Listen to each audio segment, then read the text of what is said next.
Well, that was the worst performance we have seen by LAFC in 2026. And it raises a lot of questions that I've been asking all season long about this team, more specifically about how are they going to score goals and what happens when the back line eventually folds and concedes and Hugo Lloris is no longer a superhero goalkeeper.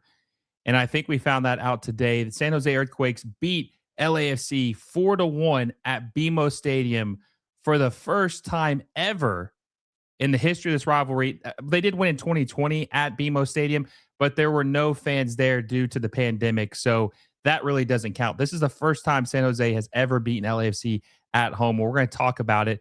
But before we do, make sure you guys smash that like button down below. Subscribe to the channel if you haven't already, and hit that little bell notification so you never miss a video. And remember, MLS Moves is presented by FanDuel. Okay, so there's a lot to dissect in this game, and LAFC obviously had to play a midweek game. They had to play against Cruz Azul in the second leg of the CONCACAF Champions Cup, and this was going to be a tough game. Heading into this game, I didn't know if LAFC were going to rest some of their starters because they want to have some load management. They don't want to overexert their players. They want them to be fresh because they're trying to win the Champions Cup. So I thought there was a possibility that they would rest some players, but they didn't. They went full strength starting 11 in this match. And I didn't really know what to expect. I didn't know if they were going to look sluggish, if they were going to play with some high intensity. I mean, it was a home game, so they didn't have that going for them. But in the first half, it was pretty. I mean, I did think San Jose looked a lot more explosive in the first half. You could tell that on the counter and transition that San Jose was just dominating LAFC. LAFC looked very sluggish in the first half. San Jose had 51% of the possession. They had 7 shots and 2 on target, where LAFC only had 3 shots, and 1 on target. And LAFC just looked very, very sluggish. I thought Timo Werner was giving him a lot of issues. His pace, like the team just collectively played so much better than LAFC. It felt like it was a matter of when, not if, San Jose was going to score against LAFC. I also want to point out, too, San Jose, 7 of their starting 11 players are all drafted. They came from college, and they were in the MLS Super Draft. These are not homegrown players. These are not all of them are homegrown players or just the normal method of coming into the league. They were drafted, which is crazy. That doesn't normally happen in today's MLS to have that many, and they played so well. But in the first half, I thought it was, even with that being said, of San Jose dominating and just showing that pace and putting them in bad positions, I still thought that LAFC did a good job of what they've done all year long, which is play good defense, even if the attack wasn't working, right? I thought that they were playing pretty well, like the defense was. And that's what saved them so many times this year. We've seen the attack struggle, and we saw that too in the first half. Like, there's just this midfield. How many times do I have to say that this midfield of Delgado, Chouanier, and Tillman is horrible, and they don't do anything creatively in the midfield to set up their attackers? Nothing. They do nothing for this team in the attack at all, right? So I feel like I just have to keep saying this, but nothing changes. It's not heard, but it's the same thing we've been saying since even last year, of there not being creativity in this midfield. And it's just on full display today, which we'll talk about in the second half.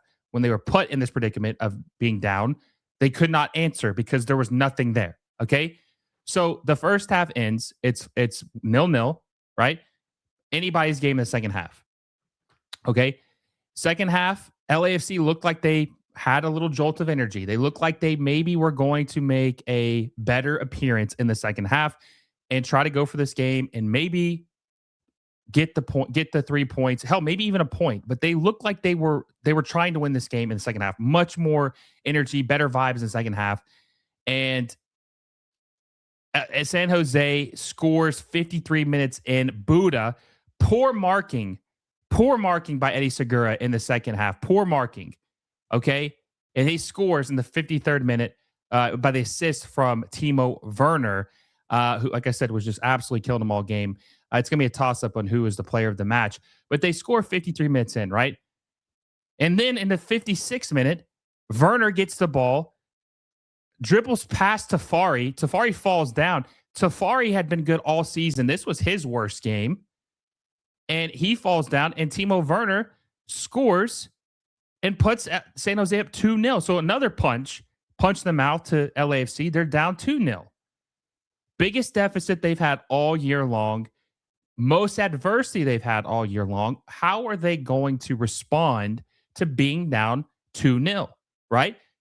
I think this is where coaching comes into play, right, guys? You know that I'm a harsh critic of Marc Dos Santos. What is he going to do to make adjustments in this game to counter what San Jose is doing, which is dominating you and scoring 2 goals in 3 minutes? Okay? So they score up 2-0. Then in the 59th minute, LAFC's head is spinning. They don't know what's happening. Like, it's like completely falling apart. The wheels are falling off of the car at this point, and they are just threatening. San Jose is deflect, and then Porteous gets an own goal, bounces off and goes in the own goal, puts them up 3-0. They score 3 goals in 6 minutes. Most adversity this team has been in all season long, LAFC. So now they're down 3-0. And it's after a 6-minute 3-goal performance by the San Jose Earthquakes. And they're in real big trouble at this point, right? They're in big trouble at this point. They take out David Martinez, who wasn't good in this game. He gets subbed out. And then they took out Eddie Segura. They brought in Ryan Hollingshead. And I think they brought in Ebobisse too in this game. Tillman. They brought Tillman and they subbed in Ebobisse, Ryan Hollingshead, and Schaffelberg in this game. And then they moved Heung-min from striker to a 10 in the midfield, which I'm so sick and tired of them continuously doing this. It's not about Heung-min needs to stay in his one position as striker and just get better service around him. Hey, everyone, quick word from our sponsor, FanDuel.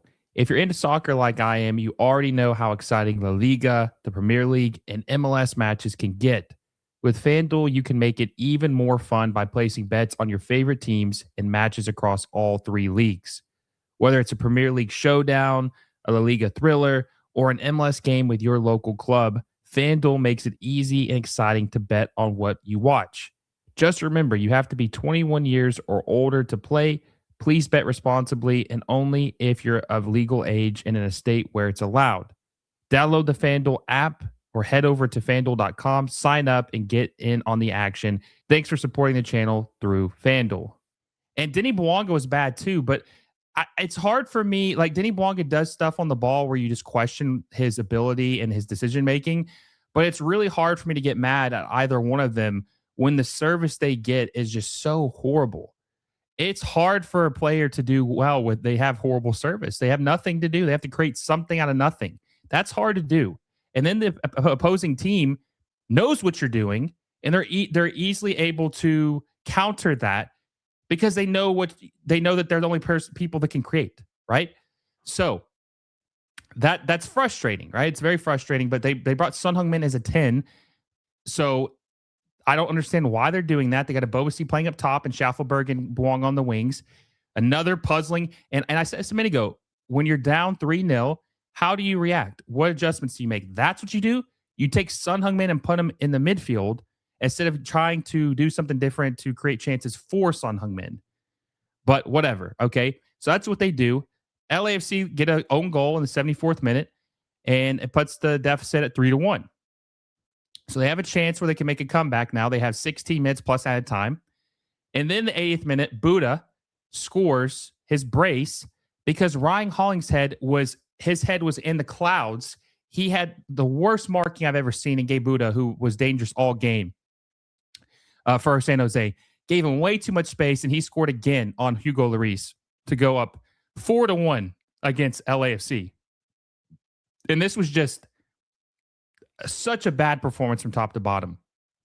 Such a bad performance from top to bottom. This team was not prepared. They didn't know how to act when they were down. And it just begs a lot of questions. But before I talk more about LAFC, I just want to say congratulations to San Jose. What a spectacular game. Most underdog story of MLS in 2026 so far. They're tied for first place in the Western Conference. Bruce Arena legend coach They have been playing their ass off this year. They look incredible. They deserve a lot of credit. And like I said, having 7 draft picks playing in your starting 11 is impressive too. And Timo Werner was incredible too. Him and Bouda were 2 of the best players. Probably it's a tie for them for player of the game. But LAFC, adversity strikes them and they don't know how to act. This was a lot of players' worst game. Porches, Lloris, Tafari, a lot of these guys had their worst game and they didn't know what to do. And this is why I've always been very skeptical about LAFC, because you've heard me say this. A lot of you people watch me all the time. I don't think this attack looks good because there's no service, there's no creativity. But the defense has been heroic and has been stellar all season long, and they have bailed them out. They have bailed them out. What happens when the defense crumbles and the team can't score goals? You saw it today. They lose 4-1. They lose 4-1. That's what happens. So there's a lot of question marks about this team. And in the offseason, when I said that they had the worst offseason in MLS, it was because it doesn't mean the team is bad. The team is good. It's just they didn't make their team better. They didn't use the resources or the offseason to improve their weaknesses, which is the midfield. They left it unaddressed outside of signing Estacio, which is not enough. Boudry is hurt. Boudry's good, but he's hurt. They did not do enough. That's the issue. So LAFC have a tall task. They have a lot of big games coming up in the next couple weeks. A lot of big games coming up in the next couple weeks. And they really wanted to win this game because they wanted to try to keep their spot in trying to win the Western Conference or finish at the top of the Western Conference. They have to go play Colorado, who is a very, very tough team. They have to go play Toluca in 2 weeks or a week and a half at this point. They have a very tough schedule. A lot of big games. And that game against Colorado is actually on Wednesday. LAFC they've got some stuff to figure out, guys. The attack is broken. I'm telling you, it's broken. You go look at their wins. They don't win by a huge margin. It's because the defense, outside of the Cruz Azul game and the Orlando City game, it's either a 1 or 2-0 scoreline. And it's usually some crazy goal. But when the back line isn't playing well and Lloris isn't playing like a superhero, we see what happens. And they're going to have to get this attack figured out. You guys let me know down below. Are you concerned by LAFC's performance? Are you more impressed by what San Jose did? Also, if you guys like this video down below, subscribe to the channel if you haven't already, and hit that little bell notification so you never miss a video. And always remember that MLS Moves was presented by FanDuel. Until next time, guys, I will see you all soon.